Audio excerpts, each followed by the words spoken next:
Thank you all so much for your time today. So James is going to share the screen, the slides that we're going to walk through.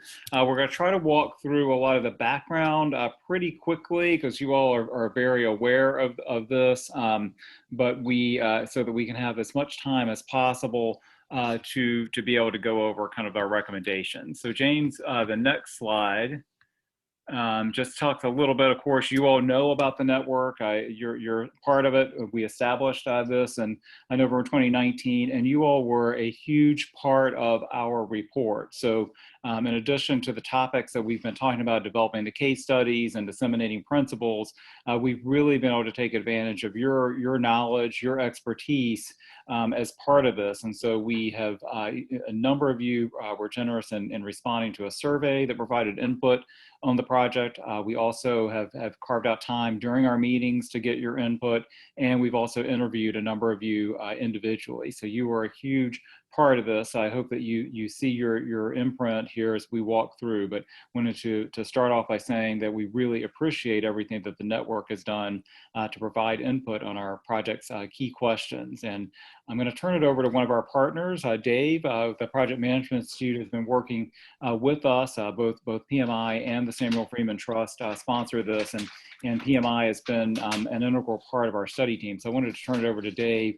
to walk through the next couple of slides. Great, thanks, Joe. Really appreciate it.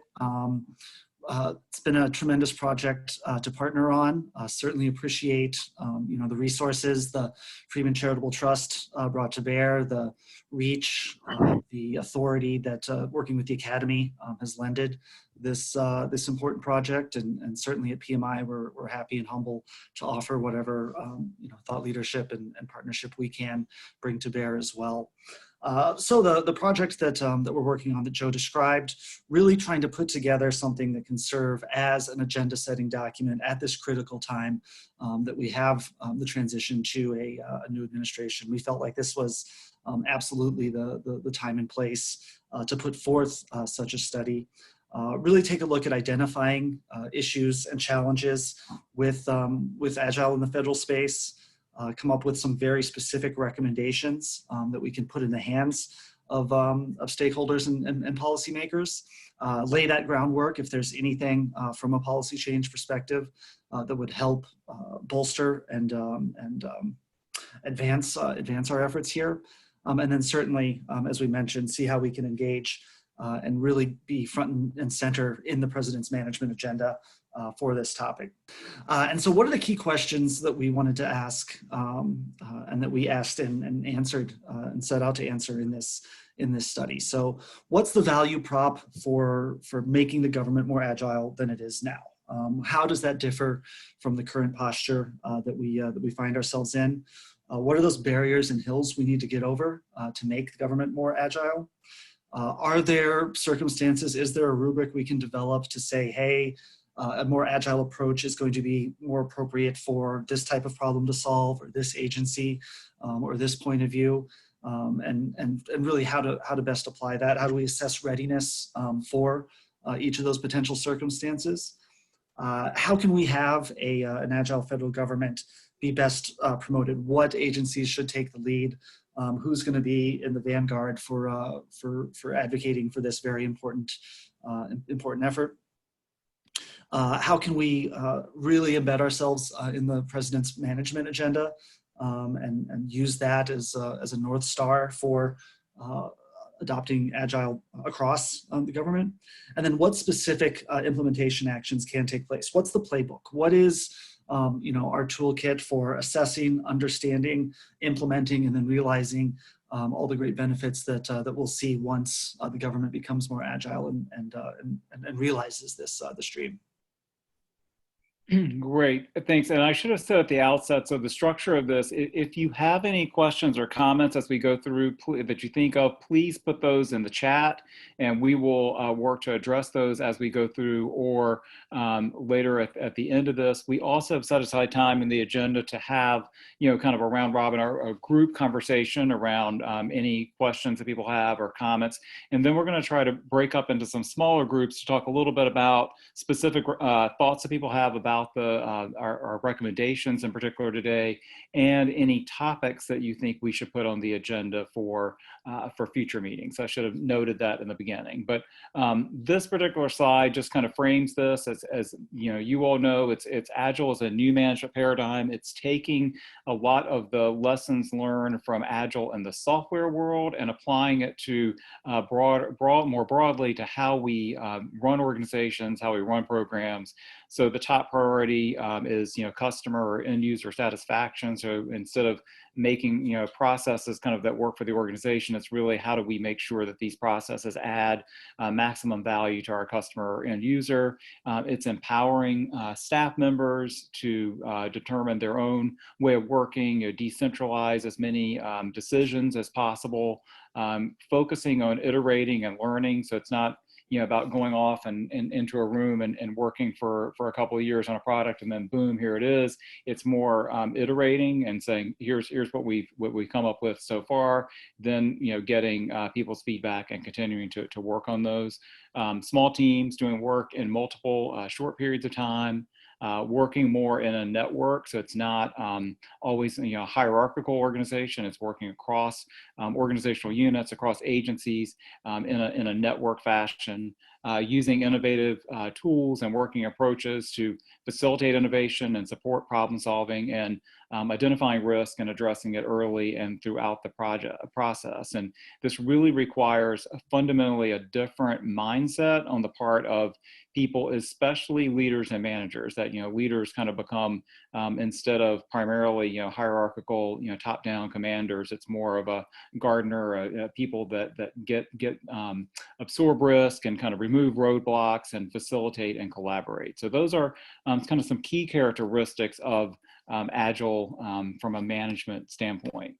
And at this point, I think James, you're going to talk a little bit about a few of the case studies that we have done. Thanks, Joe. I'll actually pass it off to Jill for the first one on Kessel Run. Jill. Thanks, all. Good afternoon, everybody. Thank you for joining us. My name is Jill Diffendahl from Project Management Institute, so participated in this project as well. And we looked at a number of case studies as we were developing this, the white paper, in order to understand what Agile looks like currently, both within federal government agencies as well as in other governmental institutions. So one of the agencies that we looked at was Kessel Run within the Air Force. It is a software development factory that was created specifically to solve problems. Their genesis happened as they had observed that the process for using refueling tankers to refuel aircraft was done manually on a whiteboard. And it was a very time-consuming, kind of labor-intensive process that wound up not really being able to pinpoint the most efficient way to complete the task at hand. And so they developed some software quite rapidly through Agile processes that wound up saving $12 million a month for the Air Force. And that initial success was able to be rolled out into other projects within Kessel Run. And then because Kessel Run had seen so much success, they have created other Agile software factories within the Air Force at other bases, programs including Bespin and Kobayashi Maru and others as well. So it's becoming a sort of a lighthouse for how software development can happen within the Air Force and in defense types of operations. Thanks, Jill. Another case we had noted was the United States Digital Service. They had a digital playbook of about 13 Agile plays that they used when collaborating with different partners. So they had 166 successful projects over the past 6 years. They've collaborated with several, including the VA, Center for Medicaid Services, Homeland Security, Housing and Urban Development, and DOJ. I just wanted to note one case in particular, the VA case. It was a great example of Agile coaching by USDS in collaboration with the VA, and also consumer feedback. They interviewed over 5,000 service members, families, and other users of the va.gov website to create a more usable, user-friendly platform, and they increased customer satisfaction by 30%. Angie? Right, so the other case that we looked at was the World Bank. So the leadership at the World Bank began its Agile journey in 2015 after results of a survey conducted among staff revealed a need to meet customer demands in a more timely manner. So the bank brought in Agile coaches to implement methods such as cross-functional teams, sprints, and they also created an Agile fellowship program.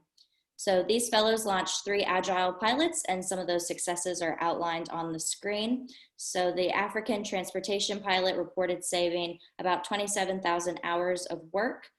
The South Asian health pilot reported more efficient work streams, and the Europe and Central Asia pilot optimized the time and effort of senior executives during the loan process review. So overall, these programs reported a reduction in project preparation time and saved an estimated $8 million per year. So as these pilot programs saw success, the bank wanted to find ways to scale this initiative. And so as of 2020, there are over 230 Agile coaches in the World Bank. And this case study is an important lesson on how to implement Agile methods in real time and at an agency-wide level and not just in an IT sector. And furthermore, it reveals how it's easy to overcome Agile barriers and foster a broad cultural change when the leadership at the top empowers its staff and puts them in a driver's seat. The World Bank case study also reveals that a shift to Agile is critical in all sectors that address these complex challenges. The World Bank's mission of ending extreme poverty is an example of an extremely complex issue that can't be designed a solution, but rather can be solved through the adaptation and iteration of these Agile processes. So those are a number of the successes we uncovered through our research and interviews, but of course we also uncovered a number of challenges as well. One of them being simply a lack of knowledge or understanding of Agile. Those of us here in the meeting today are obviously very familiar with Agile, and kind of many of us live and breathe it every day, but for frontline employees in the federal government, that is not necessarily the case. They may perceive Agile as sort of another management buzzword. They may perceive it as something that is exclusive to the IT realm, since it did have its genesis in software development. And they may also think that the call here is to apply Agile to every project every time, which is not necessarily the case, but rather part of the solution is to understand when Agile is most applicable to a project, when it makes the most sense, and when it will achieve the best results. Another barrier that we uncovered was, and certainly one that I think is very much a perceived one, is that there are cultural and behavioral barriers to Agile implementation. Staff members within the federal government may not have any real experience with empowered and cross-functional teams. We did uncover some research from GAO, although it is from 2012, that revealed that most government staff members do not really have experience in this area, may in fact be resistant to working more transparently, working in teams. And while that data is a little bit old, we did not uncover anything that revealed that tendency has really changed at this point. And of course, there is a perception of risk aversion within the government and lack of tolerance for changes in course. And finally, we uncovered some regulatory and procedural barriers to becoming more Agile. Probably the most common one we heard, both in the research and in the interviews we conducted, was around contracting and procurement. And this is an interesting one because those successes that we uncovered were doing contracting and procurement within current regulatory barriers. And there are some other really good examples of this.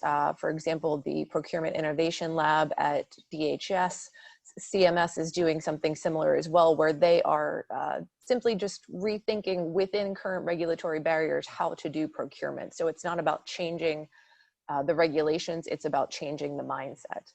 Other barriers were around hiring, especially trying to bring in more Agile people with Agile experience, or bringing in Agile coaches. And that's something that can be done temporarily through contracting processes, although again, those need to be accelerated as well. However, having the right staff in place is something that has been seen as a barrier in terms of having the knowledge to execute Agile projects. Finally, but second to last, we have oversight. And that is a matter of having the inspectors and other auditing personnel who review project processes When they come in later in the project, a lot of times they are not aware of how the Agile project was conducted. They may not be familiar with Agile as well, and so have a lot of questions, and that can delay approvals or even cause the team to go back and do more documentation and things like that. But what we saw in our interviews is that when those auditors and inspectors are brought in earlier in the process and have a seat at the table as a stakeholder, that process tends to go more smoothly. Finally, the last obstacle we uncovered was budgeting, in that a lot of times the budget process is a 1 or 2 year waterfall process that may not be conducive to the way Agile projects run in terms of changing requirements and needs for changes in how things are funded. So those are the challenges that we encountered as we did our research on this project. Great, thanks. So, so now we'll get into the recommendations. We have 5 major recommendations, and but before we go through the individual ones, I just wanted to note that we clearly think that Agile does have a lot of promise for the federal government, but turning that promise into practice is going to require a lot of commitment and deliberate action. And so our goal with the recommendations was to create an agenda and provide some concrete proposed actions for next steps. So as kind of a guide to federal leaders and managers, an agenda setting document. So in these recommendations, we tried to make as practical as possible. That said, there is still a lot to be filled in. This is deliberate. We're outside advisors. We were not doing a deep dive into individual agencies and programs and activities. So we've kept this still at a fairly high level. We think that there's a lot more that people inside government will need to do in terms of fleshing this out and applying it. And also there's a major role, we think, for people outside the government too, in terms of providing advice. I think that this network is a great opportunity, bringing together both public and private sector leaders to help fill some of this out. And also note that we do not see this as a top-down exercise. So when we talk about the President's management agenda and things like that, we see those as empowering agencies, but not as something that this is like a top-down edict. This is going to have to be worked through a lot of different departments and agencies. So with that, the first recommendation is that to the maximum extent feasible, Agile should become the preferred operating model across the federal government. So if we were successful, Agile would become the default. Like where possible, you're Agile, and people would just understand that that's what you are supposed to do. So we think that Agile should be a cornerstone of the President's management agenda. We didn't try to explain exactly how it should be incorporated. What does it mean to be a cornerstone? We just think it should be a major part, and we're leaving that to the administration to obviously think through, like, how should this be applied. But we really think it should be a major part of the President's management agenda. We think that one way that can happen is for Agile to be incorporated into existing cross-agency priority goals to ensure that Agile management is used whenever appropriate for organizations, programs, and projects, especially like the customer service CAP goal would be one that Agile would certainly fit within. But I think that within a number of those, so as many as possible, incorporate them. We also think that the General Services Administration, the Office of Government-Wide Policy, would be a great place to embed and a group that can assist federal departments and agencies with their Agile management journey. This is a place that already provides support to the councils and does a lot of work in terms of playbooks and so forth. So we think that GSA, the Office of Government-Wide Policy, would be a great place to have a unit that really provides practical consulting support to departments and agencies. And also we think that the President's Management Council should coordinate across its member agencies to develop and facilitate the implementation of strategies for accomplishing Agile-related goals. So all of those things, plus I'm sure a lot of other steps that need to be taken, could really help make Agile the preferred operating model, kind of the default, where possible, be Agile. Next recommendation. Joe, Yes. Joe, can we ask questions as you're going? Yes. Okay. On that one, is there any disadvantage of not saying very specifically that we need a top champion at the highest levels, as opposed to an organization within an organization, or that people who are going to be heading the GSA or OMB or OPM, that those folks understand this? I mean, Right.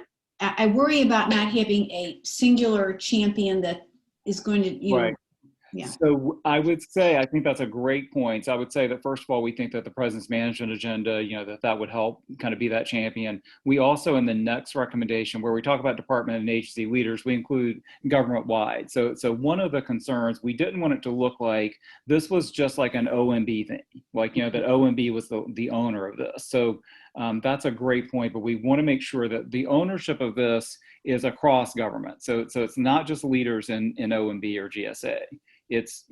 So that was what we were trying to make sure we focus on too. But how do we make that accountable, or how do we get the message across to people when we're talking about people are risk averse or they really don't know what's going on? How do you raise that visibility by doing what you're doing? But how do you get there? Because I'm concerned that it might get lost. Right. It's just yeah, I totally take that point. So I think first of all, if it's a major part of the President's Management Agenda, then it's being endorsed by the highest level of the administration. So that would certainly be part of that. And then the thought with the GSA OGP is just more of really kind of practical, helping people, consulting. And then again, our recommendation around departments and agency leaders, that is government wide, like cabinet secretaries, agency heads really have to buy into this. And we do just really want to make sure that it doesn't look like this is just like an OMB, GSA, OPM, like a top-down central management agencies telling people what to do. We want them to be able to empower departments and agencies, but we want departments and agencies, line departments and agencies, to really be doing this. So, but excellent point. Thank you. And if there are any other questions as we go through, please ask those. We'll do what we can to answer them. And also, we're going to still have time at the end to have a further conversation. And then we'll break up into groups and have further conversations there. So I see Ann Kadamian has her hand raised. Ann, do you have a question? Yeah, just building on Angela's point, this is another iteration, this is another, approach to reform in government and to, getting things more customer oriented and these things. And I think that the practice of Agile in a lot of ways is different from some of the previous ones. The focus on iteration, the focus on emergence, the focus on risk. I think that there's a lot in the practical sense of Agile that's different that I think is where the strength lies in this approach. But I always come back to the fact that these are all ultimately political decisions, to implement Agile or to implement, and so there has to be a logic, a reason for it. You can have a champion, you can have lots of champions, you can try to implement it across the board, but if the context doesn't allow for it, if there still is punishment for taking a risk, if the politics doesn't play out, there's still that challenge. So we can try to impress this upon folks, but I think what I'm seeing, and you may get to this as you go along, but what I'm seeing is the need to really think about the context of this and how, what is the story, what is the narrative for how this becomes infused in what we do. And I don't see that yet. And, I'm thinking about Don Kettle's recent article on intergovernmental relations and the problem solving associated with that and the complexity of that. So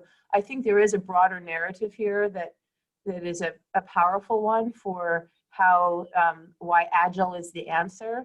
But I'm just making a case that we keep working on that we keep thinking about that the logic of it, the obviousness of it, all of that is clear. And we can include it in a lot of things, but we've all seen things that have been included, in a big way that haven't been adopted because of the natural dynamics of government. So I just want us to keep thinking about that. What is the narrative? What is the logic for how this becomes part of the culture, it becomes accepted, becomes a natural way of problem solving. So I'll just put that out there for something else to keep thinking. Right. The very, very good points, Anne. Thank you so much. We completely agree with that. And I should say the full report will be out this month. And so we're kind of just giving you kind of the bottom line here. So there will be certainly more detail in the full report that's out. So I would note that, but thank you. I did see a question, Steve, in terms of like, to what are we applying Agile? I would say the answer to your question is yes.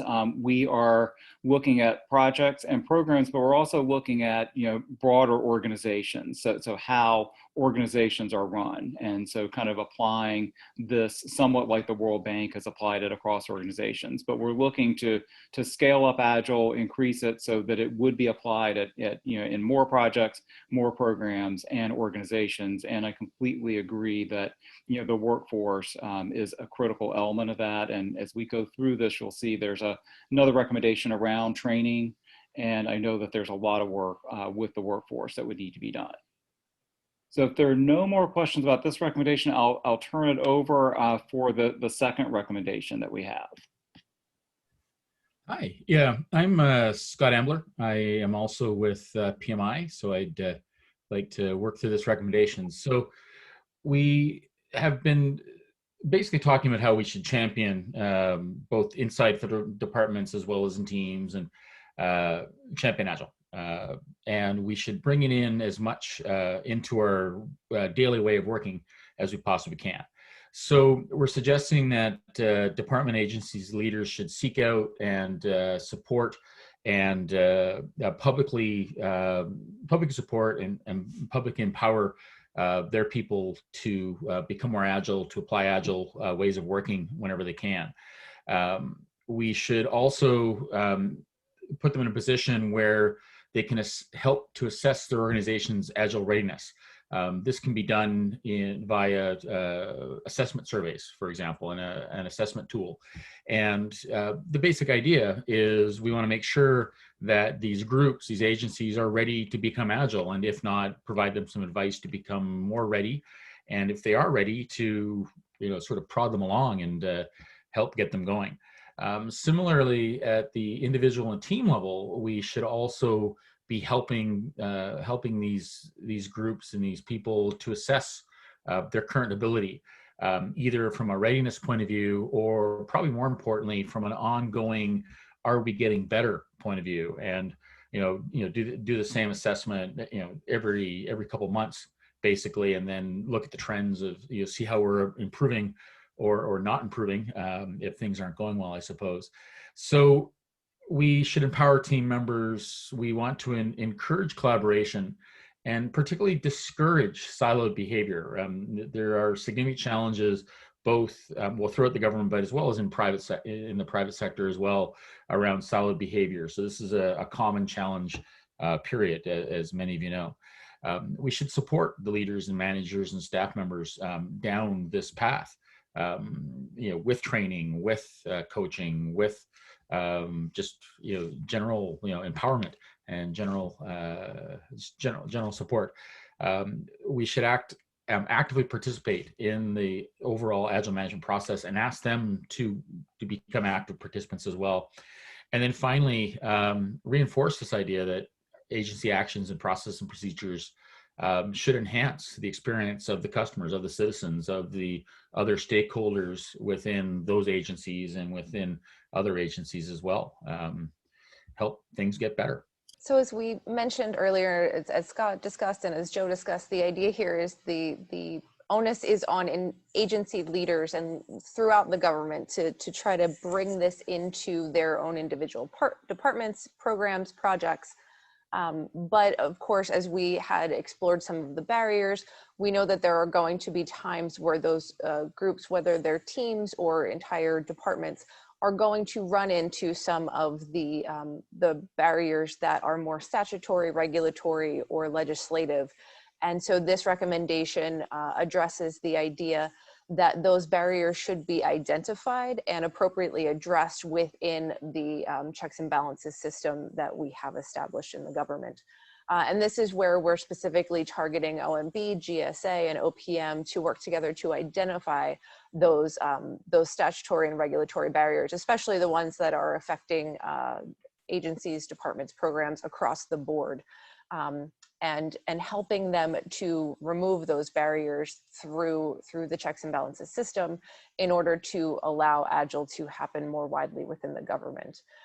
So departments and agencies will identify the most significant organization-specific statutory and regulatory barriers as well. So while some of those barriers may be government-wide, some of them may exist within the department itself and tasking those leaders to identify those barriers and remove them. We're also asking departments and agencies to take steps to remove or mitigate unnecessary non-statutory regulatory impediments to Agile functioning. So that's some of those cultural and mindset barriers. And a lot of that can be addressed as in the recommendation that Scott just discussed around leaders taking a real active role in ensuring that Agile is woven throughout their programs and projects, and they are participatory and serving as examples of leadership being heavily invested in Agile taking root within the agencies. We also, on a much higher level, asking the president to work with Congress in the first 2 years of his term on needed legislative reforms. So where those legislative barriers are identified, taking action to remove them. And then federal leaders engage the auditing community to get as much buy-in from them as possible on new Agile approaches. And that is targeted towards that auditing and oversight barrier that we identified in terms of ensuring that the auditing community is on board with Agile projects and understands how they work and what the oversight processes are needed there and how they might need to change to ensure that Agile projects can be successful. Hi, I'm Sally Jagger, and I'm with NAPA. I'm a project director and a senior advisor on this project. We want to talk also a little bit about the approaches, successes, and general challenges that need to be highlighted. And we're talking, you've heard us use the word mindset, but we're also really talking about, in a way, culture change, that term that's an approach that's overused and everybody hears about it all the time, but we also know it's a really critical framework for organizations and when they're working. So we're talking here about, in this particular recommendation, about what some of the supporting entities and organizations are that exist in the government already that can help reinforce the mindset, the change in culture that we're talking about here, that is part and parcel of moving to Agile when it's appropriate. The federal management councils have often been used, and Joe is referring to USDS and OGP at GSA, to help push out, if you will, the adoption of new approaches to doing things. They kind of give it the approval, if you will. They can help with sharing the information about it, and they can provide a community of like-minded people and a place to go to for assistance. Earlier in the discussion about USDS, James mentioned that OGP creates playbooks for a variety of situations. And this technique, this approach can be useful, especially in moving from the IT application of Agile to kind of the broader application of Agile and using it in management when that's needed and appropriate. The external counselors like SIGI, the Council and Inspector General of Inspector Generals on Integrity and Efficiency, and others also can be means and vehicles for reinforcing, supporting, teaching about, and encouraging the use of new approaches to solving problems. And that can be part of the new environment that encourages it. And then other good government organizations like NAPA and other organizations like that can really help with the kind of making sure people understand that this is an option to be considered, and to know that there are places to go to get assistance, like-minded people who may have dealt with similar challenges and issues. Next slide, please. And so last but definitely not least is the idea of training.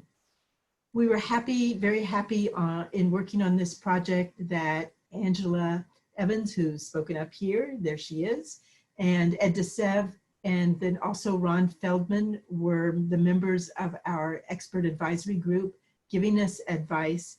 And Angela in particular resonates with the notion of training and how important it is.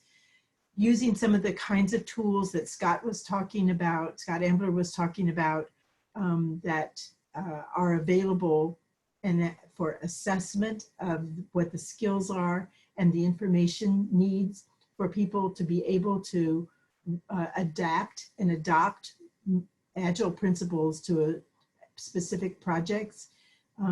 It's one side of the training opportunities. The other side is to make sure that there are, as people try and implement Agile, especially in the early stages of that kind of switch over, that there are resources available to the teams and especially to the leadership in the organization, in organizations, to make sure that there is the skill and the introduction and support in using the different techniques that are being transferred and translated from the IT world to the broader management world. So therefore the training is for, as this shows, for leaders as well as the employees, and can provide access to the different tools and platforms for training, such as the PMI tool that Scott was referring to. Further, but very importantly, we are trying to look ahead to the new people who are becoming into government so that they are able to understand what Agile techniques are that can be used in problem solving and in management.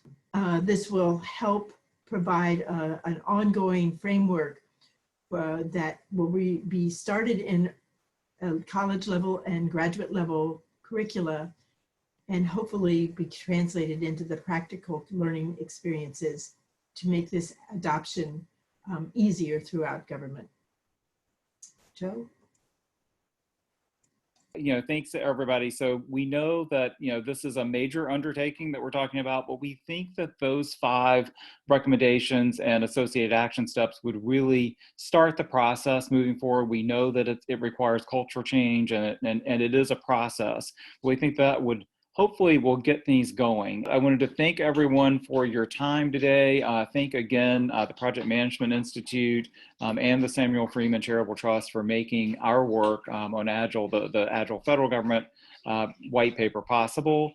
That paper will be released this month, so we're just doing some final formatting and final review, but the content has been locked down. The recommendations that we presented today, those are the recommendations you'll see in the report, and of course we'll have more of the context but we were trying to give you the bottom line today, so we're previewing this. So again, thanks to everyone for joining, and we really appreciate it, and be on the lookout for our report, which will be released this month.